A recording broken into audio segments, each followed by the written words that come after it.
Hello students, कैसे आप सब। आप सभी का स्वागत है हमारे यूट्यूब चैनल इंडियन सीखो सिखाओ बाय क्रियांश मेकर फिर से। और आज हम आपको बताने वाले हैं simple present past and future tense के बारे में, उनकी डेफिनेशंस, उसके रूल्स और उनके एग्जांपल्स क्या होते हैं, वो सारी बातें हम आपको इस वीडियो में बताएंगे। लेकिन साथ ही आपसे एक बात कहना चाहेंगे कि हमारे कुछ वीडियो समय पर अपलोड नहीं हो पाए हैं, जिसकी वजह से आपको आपकी जो एजुकेशन में कुछ दिक्कत आ रही होंगी। लेकिन अब हमारा आपसे वादा रहेगा कि हम आपको कंटिन्यू वीडियोज भेजेंगे ताकि आपकी इंग्लिश ग्रामर अच्छी हो सके और आप अपने एग्जाम में भी अच्छे मार्क्स ला सकें। तो वीडियो शुरू करते हैं और आपको बताते हैं कि किस प्रकार से आपको आज अपना simple present past and future tense को याद करना है। होते क्या सिंपल सेंटेंस की पहचान होती है कि इन वाक्यों में उम्र, रिश्ते, दशा, अवस्था, अच्छाई, बुराई, भलाई, गुण, अवगुण, इन सारी बातों का जिक्र पाया जाएगा। इन सारी बातों का क्या पाया जाएगा? जिक्र पाया जाता है। दूसरी बात, इन वाक्यों में कोई काम नहीं होता है। तीसरा है कि इन वाक्यों में सब्जेक्ट यानी कर्ता के बारे में कोई या तो बात की जाएगी या उसकी विशेषता बताई जाएगी। ठीक है, अब सिंपल सेंटेंस की जो डेफिनेशन है ये आपके प्रेजेंट, पास्ट एंड फ्यूचर तीनों टेंस में काम करेगी। ये जो आपकी डेफिनेशन है ये आपके तीनों टेंस में काम करेगी, इसलिए इसको अलग लिखा है कि यदि आपका प्रेजेंट का होगा तो, पास्ट का होगा तो, फ्यूचर का होगा तो, तीनों अगर टेंस होंगे तो उन टेंस में ये बातें ही आएंगी, इसके अलावा कुछ भी नया नहीं आएगा। इसलिए इसको अलग से लिखा है और इसको आप याद भी कर लें तो और अच्छी बात होगी। ठीक है, दूसरा इसमें जैसे नियम बताया कि इन वाक्यों में कोई काम नहीं होता, यानी कोई भी कार्य नहीं होगा। आप इसके अलावा प्रेजेंट इंडेफिनिट हो, पास्ट इंडेफिनिट हो, या टेंस के जो 12 भाग है उनके पढ़ेंगे तो उनमें कोई ना कोई कार्य हो रहा होगा। लेकिन इन सेंटेंस में कोई काम नहीं होता है। इन सेंटेंस में सब्जेक्ट के बारे में या तो आप कोई बात करेंगे या फिर उसकी किसी विशेषता के बारे में बताएंगे। अब जैसा यहां पर सेंटेंस लिखा हुआ है, टमाटर लाल होते हैं, तो इस सेंटेंस में कोई भी कार्य नहीं हो रहा है। कोई कार्य हो रहा है? कोई कार्य नहीं हो रहा। तुम मेरे भाई हो, कोई काम नहीं हो रहा। वह बीमार होगा, कोई कार्य नहीं है। मोहन ईमानदार था, कोई काम नहीं है। हम विद्यार्थी थे, विद्यार्थी हैं, कोई काम इन सेंटेंस में कहीं भी नहीं हो रहा है। यहां पर क्या हो रहा है? यहां पर टमाटर के बारे में बात की जा रही है। किसके बारे में? टमाटर के बारे में। और बात क्या हो रही है कि टमाटर लाल होते हैं। ठीक है, यानी उसकी कोई विशेषता बताई जा रही है। और दूसरी बात, यहां पर अवस्था बताई गई है कि टमाटर की क्या अवस्था है? वह लाल है। तुम मेरे भाई हो, भाई कब होंगे? जब रिश्ते होंगे। वह बीमार होगा, ये बीमार मतलब उसकी दशा, दशा कैसी? उसकी मतलब बीमार है वह। हम विद्यार्थी हैं, तो आपकी अवस्था क्या? अभी आप विद्यार्थी हो। मोहन ईमानदार था, तो ये ईमानदार क्या हो गया? उसका गुण हो गया। तो इनसे मिलकर ही ये सब सेंटेंस बने हुए होते हैं। इसीलिए आपको सबसे पहले इस पहचान का याद होना जरूरी है और ये तीनों नियम आपको याद होने चाहिए यदि आप simple present, past and future tense को कंप्लीट करना चाहते हैं। तो अब चूंकि यहां पर simple present, past and future tense की डेफिनेशन लिखी हुई है कि इन वाक्यों के अंत में है, हो, हूं, होता है, होती है, होते हैं, यानी यहां तक ये सब आपके प्रेजेंट टेंस के हैं। किसके हैं? प्रेजेंट टेंस की डेफिनेशन होती है। ये तीनों टेंस मैं इसी वीडियो में कंप्लीट कर दूंगा और आपको समझ में भी आएगा, क्योंकि एक साथ लिखे होते हैं तो चीजों में ज्यादा बड़ा अंतर हमको दिखाई नहीं देगा, तो हमें समझ में ज्यादा आती है। ठीक है, वैसे ही जहां तक भी ये था, थी, थे, ये लिखा हुआ, ये सब आपकी पास्ट टेंस की डेफिनेशन है। और यहां से गा से जो लेकर आपका यहां तक, ये आपकी फ्यूचर टेंस की डेफिनेशन है। यानी तीनों टेंस के अंदर कॉमन चीज जो होगी वो यह होगी कि इनके अंदर सब में यही सेम बातें होंगी, इसके अलावा कुछ भी नहीं होगा, कोई कार्य नहीं होगा। जैसे टमाटर लाल होते हैं, यहां लास्ट में है आया तो आपका ये प्रेजेंट टेंस का हो गया। तुम मेरे भाइयों हो आया है तो आपका प्रेजेंट टेंस का हो गया। वह बीमार होगा, होगा आया है तो आपका फ्यूचर टेंस का हो गया। मोहन ईमानदार था तो ये आपका पास्ट टेंस का आ गया। हम विद्यार्थी है तो आपका प्रेजेंट टेंस का आ गया। तो सबसे पहले आपको टेंस की डेफिनेशंस याद होना, यानी पहचान याद होना बहुत ज्यादा जरूरी है। यदि आपको डेफिनेशंस याद होगी तो आप इसके सेंटेंस को भी अच्छे तरीके से बना लेंगे। तो स्टूडेंट, सबसे पहले हमें हिंदी से अंग्रेजी वाक्य बनाने के लिए अफर्मेटिव सेंटेंस को बनाना होगा। अफर्मेटिव सेंटेंस का मतलब था स्वीकारात्मक वाक्य, यानी कि इन वाक्यों की पहचान होती है कि इन वाक्यों में सब्जेक्ट के बारे में जो भी बात की जाती है या उसके बारे में बताया जाता है वह हमेशा सही होता है और वाक्य के अंत में हिंदी में पूर्ण विराम भी अवश्य लगा हुआ मिलता है। ठीक है, अब हिंदी से आपको अंग्रेजी में कैसे बनाना है उसके कुछ नियम लिखे हैं, लेकिन इन सेंटेंस में आपको प्रेजेंट और पास्ट के नियम बताए हैं। फ्यूचर का थोड़ा सा नियम में डिफरेंस होता है, इसलिए वो आगे बताएंगे। तो अभी आपको यहां पर सिर्फ और सिर्फ सिंपल प्रेजेंट और पास्ट टेंस के बारे में बता रहे हैं। ठीक है, simple present and past tense के वाक्यों में ही, सी, इट तथा सिंगुलर नंबर नाउन सब्जेक्ट यानी एक वचन संज्ञा कर्ता, यहां पर ये प्रोनाउन के रूप में यानी सर्वनाम है और एक वचन संज्ञा कर्ता, संज्ञा मतलब जो किसी का अपना खुद का नाम हो वो आपका संज्ञा कहलाते हैं, जैसे आपको पिछले वीडियो में बताया भी था। ठीक है, संज्ञा कर्ता, एक वचन संज्ञा कर्ता के साथ आपको हेल्पिंग वर्ब, यदि वाक्य आपका प्रेजेंट का होगा तो इज लगाना है, पास्ट का होगा तो वाज लगाना है। एक बार ध्यान दे लेना, अगर वाक्य आपका प्रेजेंट का होगा तो इज लगाएंगे और पास्ट का होगा तो वाज लगाएंगे। उसके बाद कॉम्प्लीमेंट, कॉम्प्लीमेंट जो वाक्य में वाक्य को पूर्ण करने के लिए बात कही हो जाती है वो वाक्य का कॉम्प्लीमेंट होता है। के बाद फुल स्टॉप का आपको प्रयोग करना है। जैसा सेंटेंस है सोना पीला होता है, तो यहां पर हम जिसकी बात कर रहे हैं सबसे पहले उसकी बात लिख लेंगे, सोना है, सोना की अंग्रेजी द गोल्ड। उसके बाद में आपको हेल्पिंग वर्ब लगाना है क्योंकि वाक्य के लास्ट में है तो वाक्य आपका प्रेजेंट का, और प्रेजेंट में आपको एक वचन के साथ इज लगाना है। और फिर बचा क्या, कॉम्प्लीमेंट येलो यानी पीला। और वाक्य में पूर्ण विराम जो लगा होगा तो आपको फुल स्टॉप लगाना है। ये वाक्यों अंग्रेजी में वाक्यों के अंत में चिन्ह का बहुत ज्यादा महत्व होता है, इसलिए कभी भी चिन्ह लगाते वक्त गलती मत करना और चिन्ह लगाना भूलना भी मत। ठीक है, दूसरा आपका है वह एक ईमानदार लड़की थी, तो सबसे पहले यहां पर वह के लिए आपको लड़की है तो सी लगाएंगे, और फिर आपका वाक्य पास्ट का हो गया है तो आप इसके साथ हेल्पिंग और वाज लगाएंगे। फिर बाकी सेंटेंस को कंप्लीट करते हैं। एक ईमानदार लड़की, अगर इस तरीके का सेंटेंस होगा तो सबसे पहले इसकी अंग्रेजी लिखनी है, उसके बाद इसकी, और फिर इधर से शुरू करते हैं। ठीक है, ऐसे करके आप नंबरिंग करके भी सेंटेंस बना सकते हैं।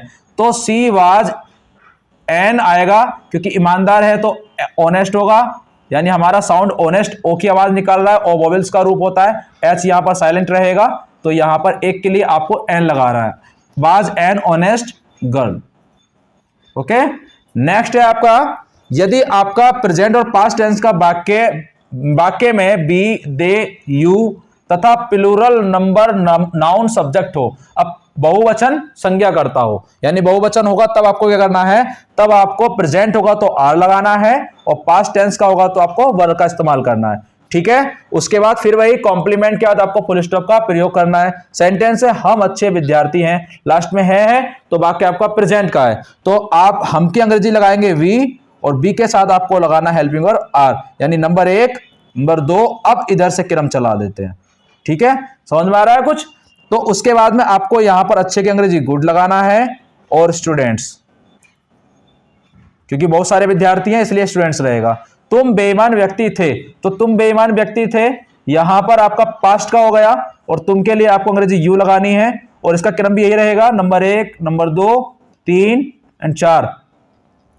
अब आपका है यू लगा लिया, यू के साथ हम क्या करेंगे, वर, और फिर बेईमान के लिए डिसऑनेस्ट का इस्तेमाल करेंगे, डिसऑनेस्ट, और व्यक्ति के लिए पर्सन, फुल स्टॉप। इस तरीके से आपको आपका बहुवचन वाला वाक्य बनाना है अगर आपका सिंपल प्रेजेंट या पास्ट में आता है।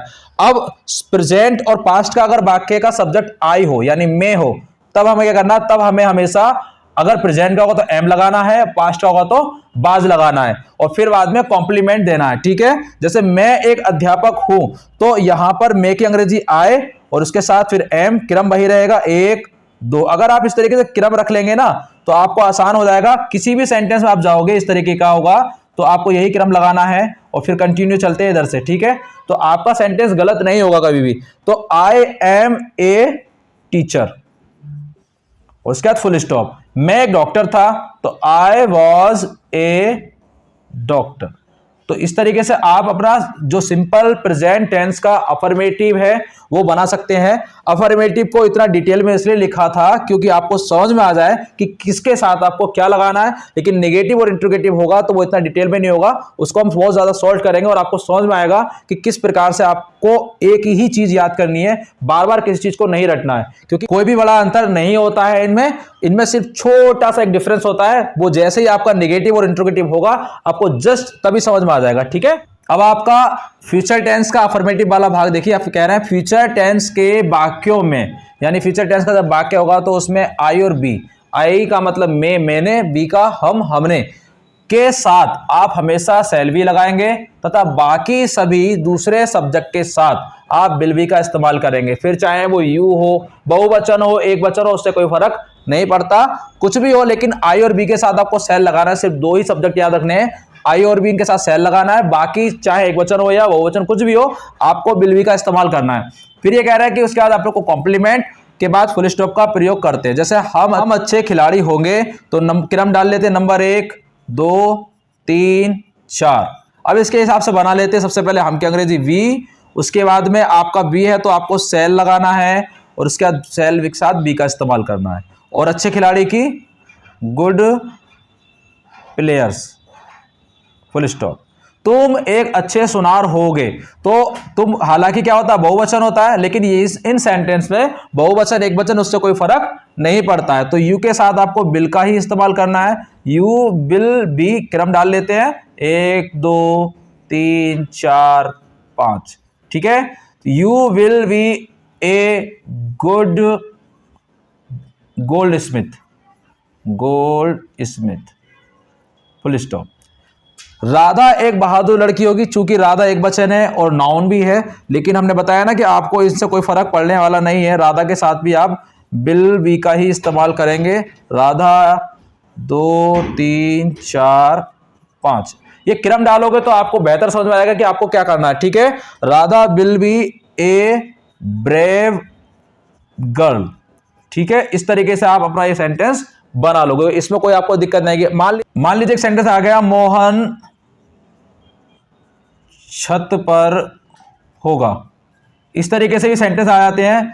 कहीं पर होगा, में, इन शब्दों का इस्तेमाल होता है। तब आपको क्या करना, तब आपको क्रम ये रखना है 1 2 3 4, यानी जो प्रीपोजिशन दे रखा होगा, जो शब्द आपका होगा, आप उसको पहले लिखेंगे। जैसे मोहन छत पर होगा तो मोहन, और उसके बाद will be on the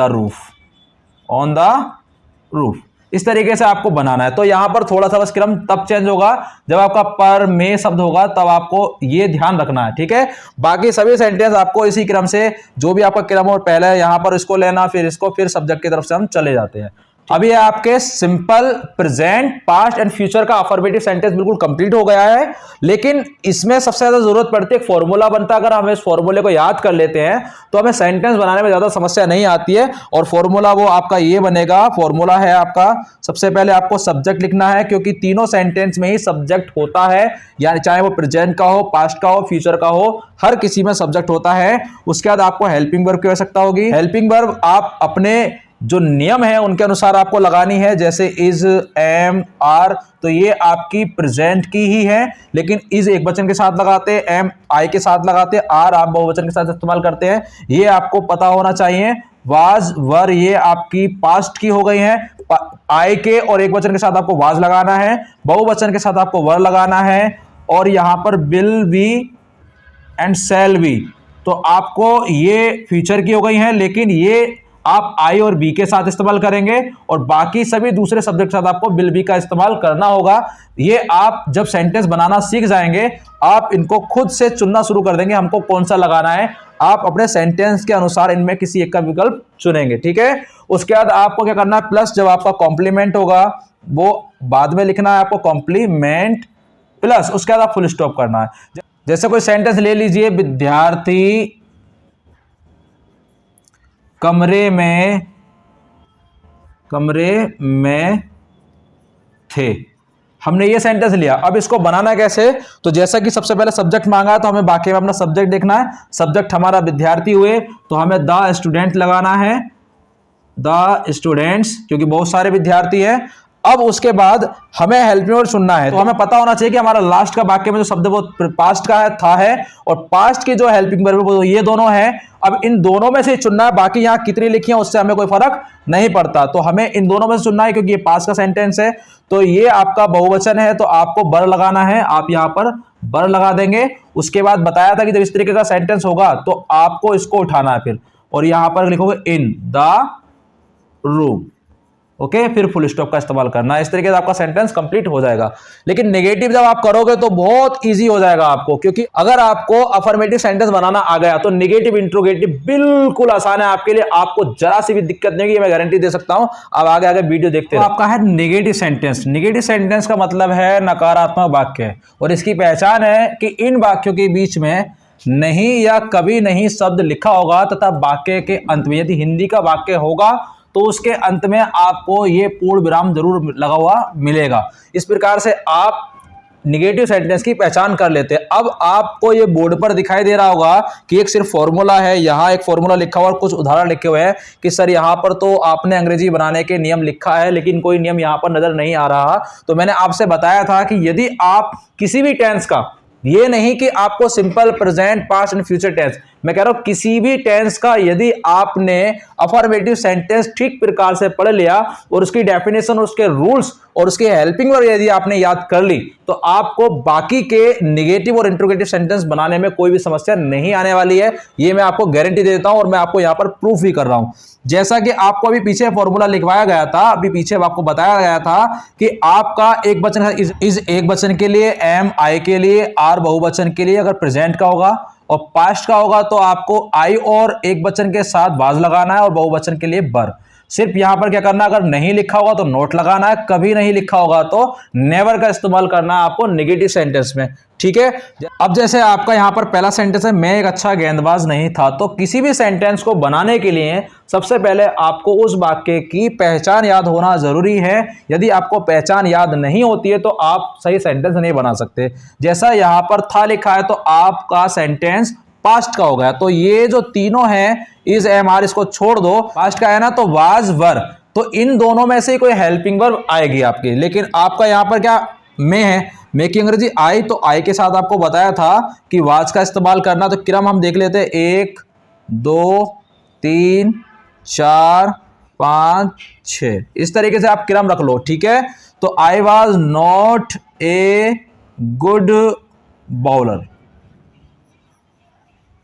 full stop. ठीक है, वैसे ही तुम हमारे नौकर नहीं हो, तो ये हो लिखा है तो प्रेजेंट का हो गया, तो यू आपका सब्जेक्ट है, यू बहुवचन हो गया, तो यू के साथ आपको आर लगाना है बहुवचन में, और उसके बाद में not our servant, full stop. क्रम 1 2 3 4 5, नेगेटिव में यही क्रम आपको रखना है। ठीक है, वह एक अच्छा वकील नहीं है, तो ये आपका प्रेजेंट का सेंटेंस हो गया, तो वहां पर आपको बनाना है वह है, तो ही आएगा, इज, और उसके बाद नोट लगाना है, a good lawyer, full stop. तो क्रम 1 2 3 4 5 6, ये क्रम रखोगे तो आपका सेंटेंस नेगेटिव का गलत नहीं होगा। वैसे ही है, मैं मोटा नहीं होऊंगा, यहां पर फ्यूचर टेंस का हमने फॉर्मूला बता रहे हैं, अलग लिखा है, तो आपको बताया था कि आई और बी के साथ आपको सेल लगाना है। बाकी चाहे एक वचन हो या बहुवचन, उससे कोई फर्क नहीं पड़ता, आपको सभी के साथ बिल का ही इस्तेमाल करना है। जैसे मैं मोटा नहीं होऊंगा तो आई सेल, और फॉर्मूले के बाद नोट मांगा तो नोट यहां पर लगाओ, उसके बाद बी है, बी लिखेंगे और फिर फैट, फुल स्टॉप। वैसे ही अगला है, तुम घर में नहीं होगे, तो you will not be in the house.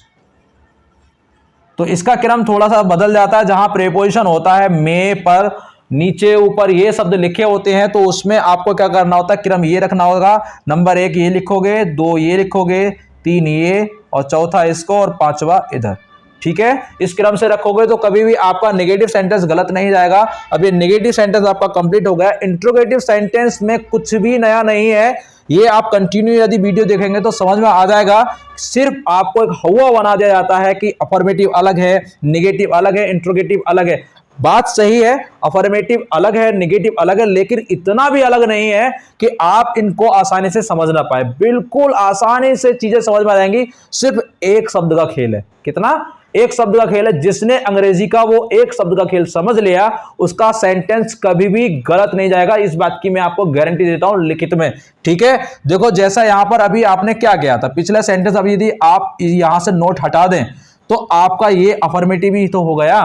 तो आपने कितने शब्द नए सीखे थे? कुछ भी नहीं, एक नया शब्द लिखा था नोट, नोट लगाया, वाक्य नेगेटिव हो गया। वैसे इंट्रोगेटिव होगा आपका, आपको सिर्फ एक शब्द हटाना है और दूसरे स्थान पर लगाना है और आपका इंट्रोगेटिव सेंटेंस बन जाएगा। आपका इंट्रोगेटिव सेंटेंस है। इंट्रोगेटिव सेंटेंस का है प्रश्नवाचक वाक्य। प्रश्नवाचक वाक्य का मतलब क्या होता है कि इन वाक्यों में हमेशा सवाल पूछे जाते हैं। क्या पूछे जाते हैं? सवाल भी दो प्रकार के होते हैं। नंबर 1 होता है कि जिन वाक्यों के शुरू में प्रश्न सूचक शब्द यानी क्वेश्चन वर्ड आपका क्या आए, क्या लिखा हो, क्या आए, तथा वाक्य के अंत में प्रश्न सूचक चिन्ह यानी ये निशान अवश्य लगा होता है, वह वाक्य आपका इंट्रोगेटिव सेंटेंस का फर्स्ट भाग कहलाएगा। क्या कहलाएगा?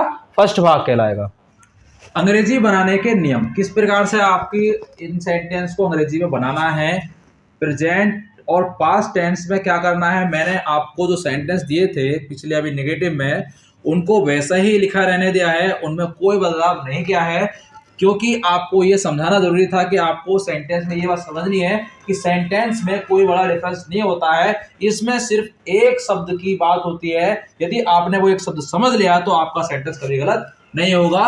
और ये आज हम आपको प्रूफ कर रहे हैं यहाँ पर। तो जैसा प्रेजेंट एंड पास्ट टेंस लिखा हुआ है, तो हमने क्या किया था कि जो सब्जेक्ट शुरू में लिखा था उसको अब हेल्पिंग वर्ब के बाद में लिख दिया है। क्या कर दिया है? हेल्पिंग वर्ब के बाद में, और हेल्पिंग वर्ब को हमने स्टार्टिंग में लिख दिया, क्योंकि इंट्रोगेटिव का अगर सेंटेंस होगा तो वो आपका जो क्या शब्द होगा वो शुरू में लिखा होगा, तो हमेशा वह हेल्पिंग वर्ब से ही बनेगा। किससे? हेल्पिंग वर्ब से। अब यहां पर बीच में नहीं लिखा हुआ है तो ये बस समझना आप कि ये वाक्य आपका नेगेटिव हो गया, ये इंट्रोगेटिव ही रहेगा, क्योंकि आपके वाक्य के लास्ट में क्वेश्चन मार्क लगा हुआ है। अगर आपका नेगेटिव होता तो वाक्य के अंत में विराम लगा होता। क्या लगा होता? विराम। तो ये इंट्रोगेटिव का नेगेटिव सेंटेंस कहलाएगा। क्या कहलाएगा? इंट्रोगेटिव का नेगेटिव सेंटेंस। अब इसको बनाने का तरीका क्या है, यहां पर आपको पता है कि ये आपका पास्ट का सेंटेंस है, तो हेल्पिंग वर्ब को हमें अब शुरू में लिखना है। तो यहां पर हमें लिखना है वाज। क्या लिखना है? वाज। अब ये जो क्या है, आप ऐसा मत करना इस क्या की कोई अंग्रेजी लिखना शुरू करें, वाट लिखें या वाट लिखेंगे और वाट लिखना ही है हमें, तो ऐसा कुछ नहीं है। इस हेल्पिंग वर्ब के अंदर ही इसकी अंग्रेजी भी मान ली जाती है और इसी के आधार पर इसका अर्थ निकाला जाता है। ठीक है। अब वाज के बाद में आपका सब्जेक्ट मांगा है। सब्जेक्ट आपका आई है। आई हमेशा कैपिटल लिखा जाता है, चाहे वो कहीं भी लिखा हुआ आपका आए। ठीक है। नॉट या नेवर, अगर वाक्य में आपका नहीं है तो नॉट लगाएंगे, कभी नहीं होगा तो नेवर लगाएंगे, लेकिन हमारा वाक्य में नहीं लिखा है तो हम यहाँ पर नॉट लगाएंगे और नोट हमने यहाँ लिख दिया। उसके बाद कॉम्प्लीमेंट, फिर आपका सेंटेंस क्या बनेगा, आपका बनेगा ए गुड बाउलर। तो ए गुड बाउलर। अब क्वेश्चन मार्क। आप सेंटेंस में देखना आपने कुछ नहीं करा होगा, पिछले सेंटेंस में आपने नेगेटिव में आई के बाद वाद लगा रखा होगा और ये हटा होगा। अगर नेगेटिव होगा तो इस प्रकार से, यही है ना। हमने क्या किया, सिर्फ बाज को हमने इधर ही तो ला दिया है, तो कौन सा बड़ा अंतर किया हमने, बताइए। एक ही शब्द तो चेंज किया है, सिर्फ एक शब्द के स्थान बदलने से पूरा सेंटेंस बदल जाता है। बस आपको यही समझना है, बाकी कोई बड़ा बदलाव नहीं करना। अगर इंट्रोगेटिव होगा तो कुछ नहीं करना, 1 2 3 4 5 6 ये क्रम रखोगे तो भी आपका सेंटेंस हमेशा सही जाएगा। ओके। नेक्स्ट है आपका क्या तुम हमारे नौकर हो। तो यहां पर आपका जो है सेंटेंस वो इंट्रोगेटिव ही है, लेकिन इसमें नेगेटिव नहीं है क्योंकि नहीं लिखा हुआ नहीं है।